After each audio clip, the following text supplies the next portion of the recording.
നമസ്കാരം. കൈ വൃത്തിയാക്കുന്നതിൻ്റെ ആവശ്യകതയെ പറ്റിയാണ് ഈ വീഡിയോയിൽ ചർച്ച ചെയ്യുന്നത്.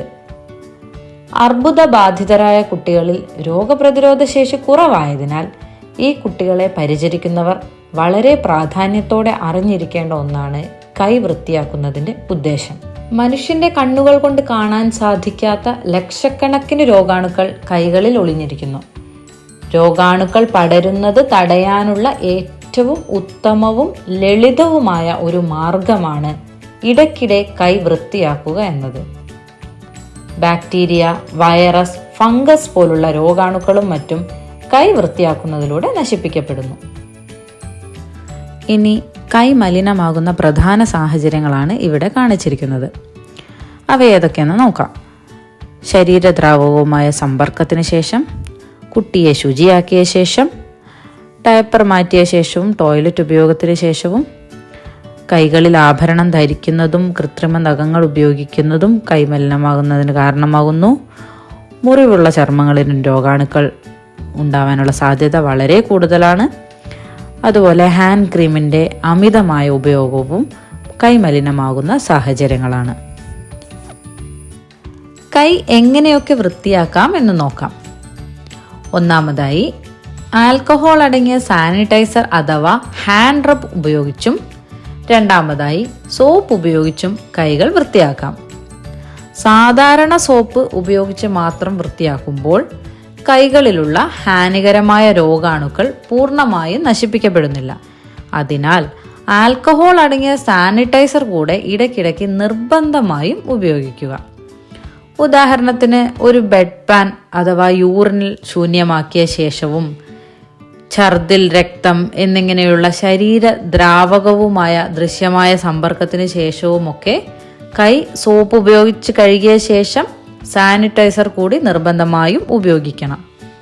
എന്നാൽ ഒരു രോഗിയുടെ കിടക്ക വിരിക്കുകയോ ടോയ്സ് ഉപയോഗിക്കുകയോ ഒക്കെ ചെയ്തു കഴിഞ്ഞാൽ സാനിറ്റൈസർ മാത്രം ഉപയോഗിച്ചാൽ മതിയാവും. ഹാൻഡ് സാനിറ്റൈസർ അഥവാ ഹാൻഡ് റബ് എങ്ങനെ ഉപയോഗിക്കാം എന്ന് ഈ വീഡിയോയിലൂടെ നമുക്ക് പരിചയപ്പെടാം. ഒരു കാര്യം പ്രത്യേകം ശ്രദ്ധിക്കണം. കുറഞ്ഞത് 60% ആൽക്കഹോൾ അടങ്ങിയ ഹാൻഡ് സാനിറ്റൈസർ വേണം ഉപയോഗിക്കാൻ. ഓരോ സ്റ്റെപ്പും 5 തവണ ചെയ്യുക. ആദ്യമായി, ഇരു കൈപ്പത്തിയിലും പുരളാൻ ആവശ്യമായ അത്രയും സാനിറ്റൈസർ ഡിസ്പെൻസറിൽ നിന്നും എടുക്കുക. കൈ രണ്ടും ഒരുമിച്ച് തിരുമ്മുക. 2 കൈകളുടെയും പിറകുവശം മാറി മാറി തിരുമ്മുക. 2 കൈകളും എതിർവശം ചേർത്ത് വിരലുകൾക്കിടയിൽ തിരുമ്മുക. 2 കൈകളും കൂട്ടിയോജിപ്പിച്ച് വിരലുകളുടെ പിറകുവശം മാറി മാറി തിരുമ്മുക.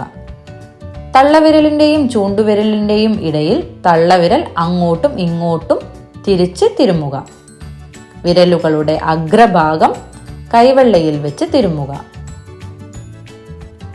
ശേഷം സാനിറ്റൈസർ കൈത്തലത്തിൽ പരിപൂർണമായി ഉണങ്ങുന്നതുവരെ കാത്തിരിക്കുക.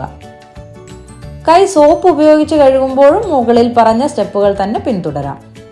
കുറഞ്ഞത് 20 സെക്കൻഡെങ്കിലും എടുത്തു വേണം കൈ വൃത്തിയാക്കുന്നത്.